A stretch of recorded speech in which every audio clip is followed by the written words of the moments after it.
Welcome back. Welcome back. This is The People's Voice.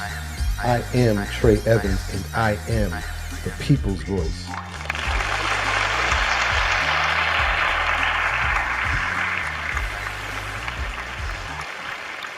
Thank you again for checking out the podcast this week. As always, it is greatly appreciated.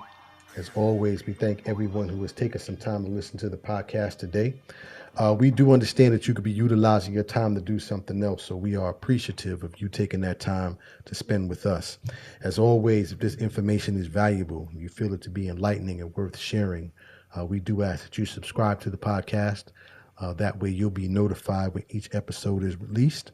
We do put out a new episode each and every Friday, which is heard on all podcast platforms. And then we also put a video out on YouTube every Friday as well for those of you who would like to watch the podcast. But in any event, we say thank you and welcome to the People's Voice podcast.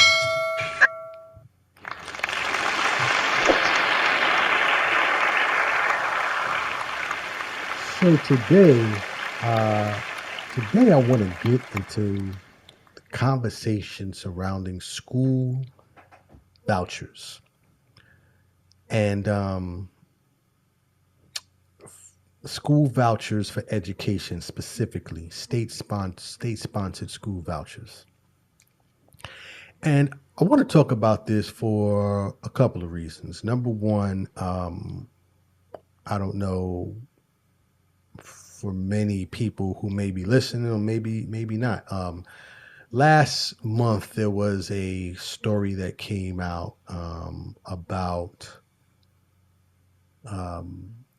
Jay-Z, who I think everyone pretty much know who Jay-Z is. That's my guy. I use his drop all the time. Men lie, women lie, the numbers don't. But a story came out about his involvement in promoting school vouchers in the state of Pennsylvania.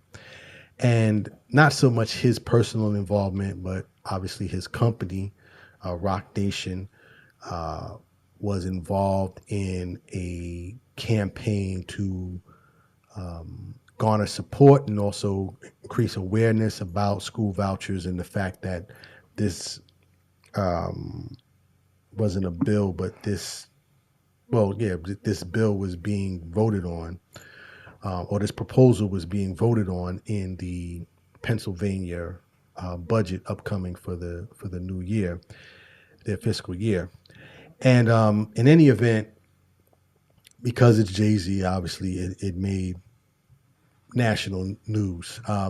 Now, the story of school vouchers is not a new concept. For those of us and those of you who may know, it's been around for well over 2 decades, probably even longer than that. I didn't look at the origination of it, but in any event, this story hit the news, and a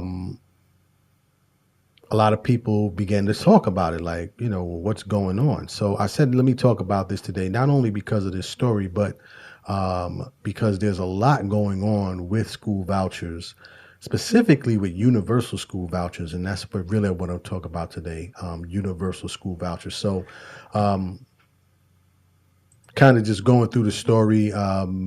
Basically, again, Jay-Z's company, Roc Nation, raised some awareness about it. They were pushing for school vouchers in Pennsylvania, specifically dealing with some of the, public school challenges in Pennsylvania, not just Philadelphia, but in Pennsylvania, specifically for, low income districts and also districts of that have people of color and low performing districts in terms of educational achievement within the K through 12 spectrum. And with that, just to kind of finish off the story, they did vote on that this past week, I believe, in Pennsylvania. And unfortunately, or fortunately, depending on which side of the ball you're on, the bill was struck down And there will not be any budget put forth for school vouchers in the state of Pennsylvania. Matter of fact, I'm reading the story here from Pennsylvania Capital Star, and they talked about this. And in their headline, it says school vouchers and did not make the PA budget. And just to go through it, it says Pennsylvania Republicans have long sought for voucher school programs that would send state funds to families who put their kids in private school. And many people may not be aware, but a lot of this is Republican Republican led. And I know we're in that Republican Democratic conversation because this is an election, just some of the things to throw out there. But it just goes on to say here in the story, however, the proposal to create $100 million voucher program basically did not pass. It passed the Senate, but the governor, Shapiro, vetoed it. And so it has not gone through. But they did add some additional funds to some existing programs to kind of aid with scholarships towards private schools. So that was the story from Pennsylvania. Spent way too much time on that. Universal voucher programs. So now in the state of Arizona is what I kind of really wanted to go to, because in Arizona has what they call a universal voucher program. And in a universal voucher program, so just to give a real high level of it, don't want to get into the weeds of it. School voucher programs typically, for the states that do have school voucher programs, typically use public funds to or that are provided to parents and to students of, well, I should say, let me take that back. In its original design, it was to give funds to parents who were in school districts that are underperforming or low income districts, to allow those parents to then have public funds to utilize to put their children into private and religious schools, which, air quotes, are often assumed to provide a better education. Universal voucher programs provide school vouchers for anybody who wants to send their children to private school. And this has come under a lot of heat and a lot of criticism. I'm focusing in on Arizona because they've have had a lot of recent conversations, and a lot of information has come out regarding their program, specifically the challenges with funding the program, because the participation from the parents in that state has ballooned way past what they originally thought was going to happen. So now they have to scramble for all of these different funds to try to figure out how they're going to fund this program. Secondly, there's been a lot of scrutiny about the program because where the money's going and who's actually accessing it. I was reading an article from the National Education Association where they kind of highlighted this in the Universal Voucher Program in Arizona. And just to kind of give a little bit of background, so the Empowerment Scholarship Account, which is the voucher program in Arizona, it provides roughly $7,000 of taxpayer dollars to cover the expenses of, air quotes, educational expenses, including private school tuition, homeschool, and other private expenses. As I said, there's been a lot of challenges with this because, as is noted here in this story, it says enrollment has skyrocketed, quickly surpassing 70,000 students by the beginning of this year. So now you're looking at $70,000 students, $7,000 per child, and we're talking about a lot of money. But what has happened even beyond that is that when they have done some audits of this universal voucher program in Arizona, they have found in audits that these funds are not just going towards private school, just towards educational expenses. A lot of these funds are being put towards what really are not, at least in my opinion, and obviously the opinion of the auditors, not educational expenses. They say that some of these funds have gone towards kayaking lessons, horseback riding lessons, home gyms, televisions, and more. And so when you have this type of when you have these type of public funds being utilized for these type of activities, of course, this is going to raise a lot of questions, and it brings into account why many people are against these universal voucher programs. Last but not least in this story, what they talked about, which kind of blew my mind, was the income ratio. It says here that in a 2023 analysis, it revealed that most universal voucher recipients in Arizona lived in areas with median incomes ranging between $81,000 and $178,000 per year. Just 5% come from zip codes where the median income is $49,000. So now you have these programs that, again, initially, right, talking about the basic outlay of a school voucher program was to support those who are, in income challenged districts, poor performing schools. Now you take that and you take this Arizona program, who is basically saying, hey, come one, come all. Now you're having a lot of, money going out that is diverting again away from many of the programs that are needed in Arizona. Just kind of going back to this story one more time, and then I'll move on. It says overall, Arizona's ESA voucher program is projected to cost $950 million next year. $320 million of that, which is not even budgeted for. The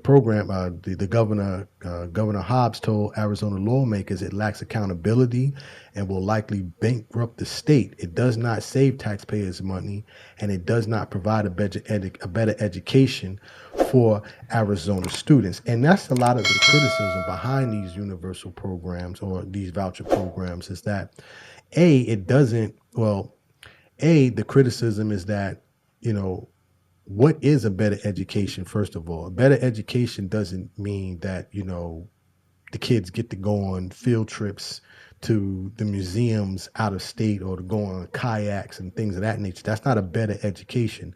What is actually in the curriculum at these private schools that is so much better, so much more better than what can be established in these public schools. Now, a lot of the arguments for these programs is that public education is failing our children. And listen, I've said on this podcast a million times before, public school graduate. I have a daughter in college who's a public school graduate and is done phenomenal at the college level. So you're never going to hear me bash public schools in terms of it's not a good process. Now, are there challenges in public school? Absolutely. I don't want anybody to misconstrue my sentiment. But at the same time, diverting public funds towards private and religious schools, that's where we gotta recalibrate this thing and kind of examine what are we doing here and why are we doing this and who's actually benefiting from this. In terms of universal voucher programs, there are currently 12 other states that have similar programs. I'm reading a story here from Education Week where they kind of highlighted some of the programs that are currently similar universal voucher programs in other states. You have Montana, Iowa, Indiana, Ohio, West Virginia, North Carolina, Alabama, Florida, Arkansas, Oklahoma, Utah, and then of course Arizona, as I talked about before. So you do have currently 12 other states that have this program, and there have been similar stories coming out of some of these states as well in terms of being underfunded for the upcoming year because you have so many parents being involved in it. Secondly, in students. Secondly, diverting public funds away not only from public education, but then to make up these shortfalls, some of these public funds are being diverted from other services that are needed within these states. So, you have a lot of challenges with these programs that, are really gaining a lot of scrutiny. Matter of fact, Illinois, and I'll just play this here from ABC 7 Chicago. They had a similar program as well, and their lawmakers decided not to fund the program because of some of the challenges and the pushback with having public funds diverted going into private and religious institutions, religious schools. So let me just play this from ABC 7 Chicago, and then I'll close out from there. So, applaud the move. The Chicago Teachers Union issued a statement saying, in part, the sunset of Invest in Kids sends a powerful message that we will not allow the erosion of our public education system for the benefit of a select few. The president of the Illinois Education Association statement says, in part, public money belongs in public schools, and we are glad lawmakers believe that too. At Chicago Hope Academy, I can't, and again, I am a proponent of public education. I think that public education has its challenges and has had its challenges for a number of decades. But when you start diverting public funds from public schools, how will you then improve it, especially when the majority of the children are attending these schools? And then when you start to get into, the concept of separation between public and state, between government and church,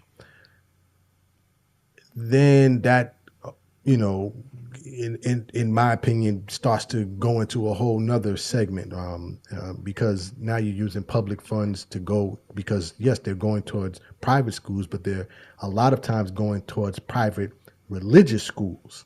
And so now you're using public funds for that. And although, separation between church and state is a concept, it's not part of the First Amendment. I know many people say it's part of the First Amendment. It's not.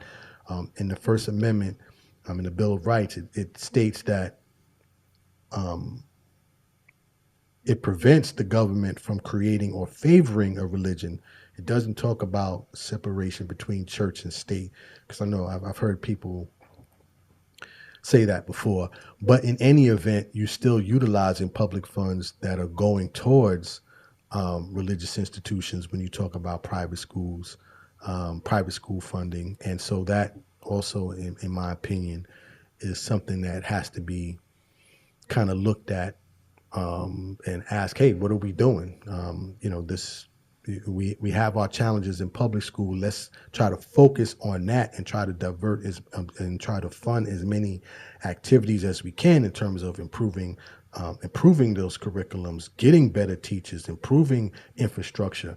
That's where that money should be diverted to, not towards these universal school voucher programs, or even in these school voucher programs for those less fortunate. I think has to be a better way to manage the public school experience. And I know there's a lot of pushback on that, but just wanted to give my opinion as I close out here regarding that. But that's what I wanted to talk about today. I wanted to talk about this universal school voucher conversation and the involvement with Jay-Z and the whole story. And, hopefully this information has been enlightening, and you find it enough to share, because we would appreciate it. But in any event, If you want to leave a comment, you can leave a comment at any of the social media platforms. You can reach us at the People's Voice Podcast on Instagram. And then you could also reach me at I am Trey Evans on all social media platforms. But I'll post all this information on the video, to the links to all this information for those of you who want to research this yourself. And, please feel free to leave a comment. We always appreciate it. But in any event, that is my time for today. As always, dreams are not just for sleeping. Please wake up and live your dreams. My name is Trey Evans, the People's Voice. Tell somebody about the dream. Salute.